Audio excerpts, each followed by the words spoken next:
DM me if you look like this. Pokemon Legends ZA, a totally unexpected announcement that has got my imagination running wild.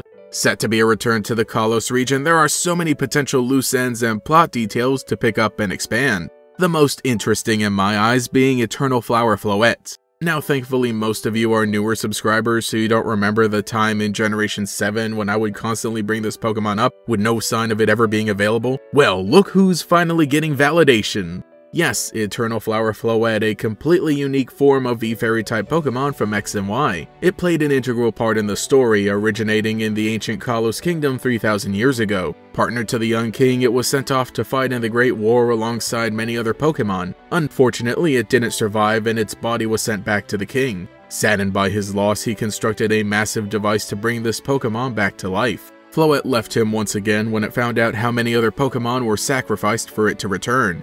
Enraged, the king converted the machine into the ultimate weapon that would end the war. Due to the effects of the machine, the king became immortal and wandered the earth for the rest of his life without his Floette. Finally, once he meets the player character and battles against them, he's set free of his torment as his beloved Pokemon returns. A touching story and one of my favorite in the Pokemon franchise, but it did have one little detail that went unanswered. Because this Floette isn't just holding a different type of flower, it was a completely different Pokemon. In the game files, it was actually considered to be separate from regular Floette, with its own base stats and a signature move, Light of Ruin. Also, it couldn't evolve into Florges. Because of this, fans were constantly wondering when there would be a distribution event that would allow players to obtain one for themselves. Eventually, the generation came to an end, and even though Sun and Moon were adding elements speculated to be in a hypothetical Pokemon Z, like Zygarde Complete and Ash Greninja, Floette was still nowhere to be found. And it wasn't like they didn't intend for it to be an actual Pokemon. If they only needed the 3D model for the story cutscenes, why was it given a signature move? This Pokemon was one of the biggest pieces of cut content for a recent Pokemon game, and near definitive proof of a cancelled Pokemon Z. But now that we have the confirmation of Pokemon Legends ZA, anything is possible. So will Eternal Flower Floette finally make its debut? Well man, I hope so. With only the game title and a cinematic trailer, there isn't much to go off of, but why not throw around some ideas? It's still up in the air whether this game takes place in the past, the future, or whenever, though being a Legends game we would assume that it is in the past. However, we haven't gotten an official acknowledgement and a good amount of the fanbase seems to think it will be set in the future, so I just wanted to bring that up. Otherwise, for most of my theories moving forward, I'm going to assume that Pokemon Legends ZA is set in the Kalos region's past. I brought this all up in my last video breaking down the trailer, you could see it there if you want, but otherwise let's get on to Floette. Anyway, as we'll be living through the redevelopment of Lumio City, we'll obviously be very far from the giant war thousands of years ago. AZ does have eternal life, so he could be present in this story, but I'm not sure if he'll actually make his way to the Kalos region during the events of this game. What I'm getting at here is that at this point in time he still hasn't reconciled with Floette, who is also immortal.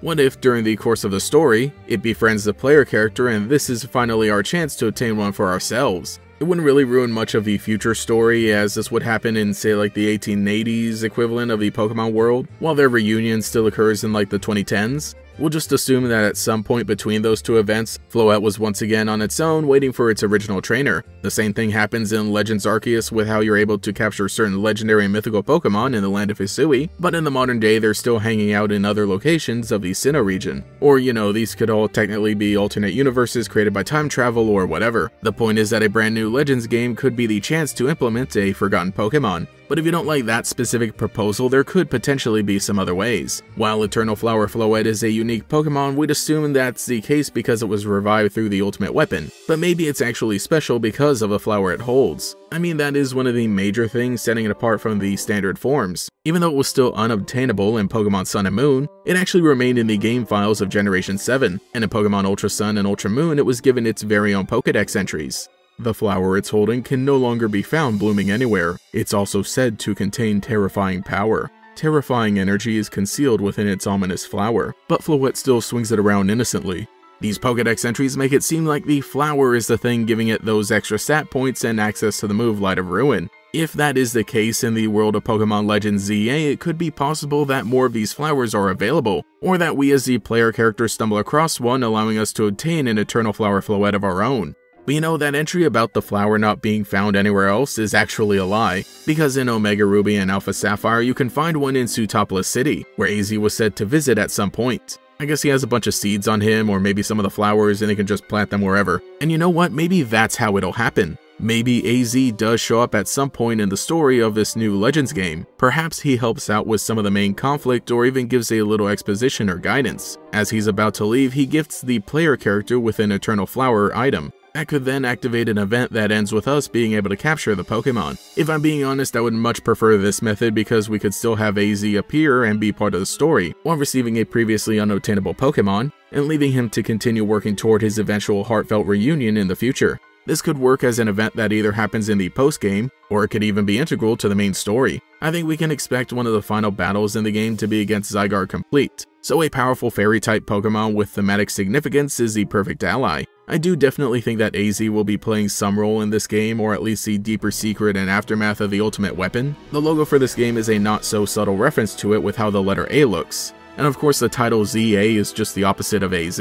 I'm sure it'll all come together in a pretty satisfying way. Those are even more discussion and theories to be had later on in the time between now and release. For the moment, those are my ideas of adding in a Pokemon we've been waiting for more than 10 years for. Every little thing about this game is getting me really excited, though there's always the slight chance that they just don't make it available yet again for whatever arbitrary reason. Ironic that this discussion is about a Pokemon that died and then was brought back to life.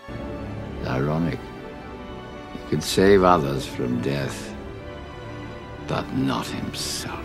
So let me know what you think in the comments below. Are you excited to potentially see this Pokemon make its grand return, or do you think it's still dead in the box? Me personally, I really hope that this is where we finally get to see this Pokemon added into the game and given some more story significance. It's going to be a great way to get some closure. In fact, this entire game's existence as a whole is just the final, like, yes, we know you've been waiting for it, so here it is. Anyway, I should probably get going. Gotta see if I can build one of those Eternal Life machines for myself.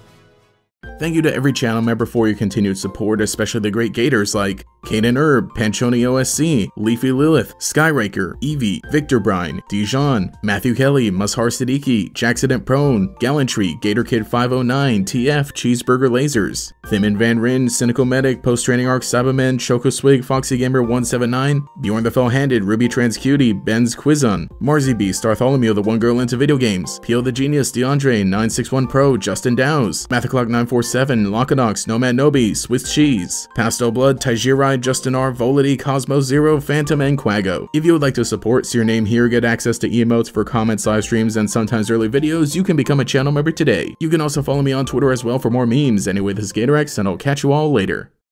A new adventure begins. Pokemon trading card game XY Kalos starter sets. Battle with Chestnut, Delphox, or Greninja. New XY starter sets in stores now. Includes 60 card deck and 10 card booster pack. Sets sold separately. Cards vary by set.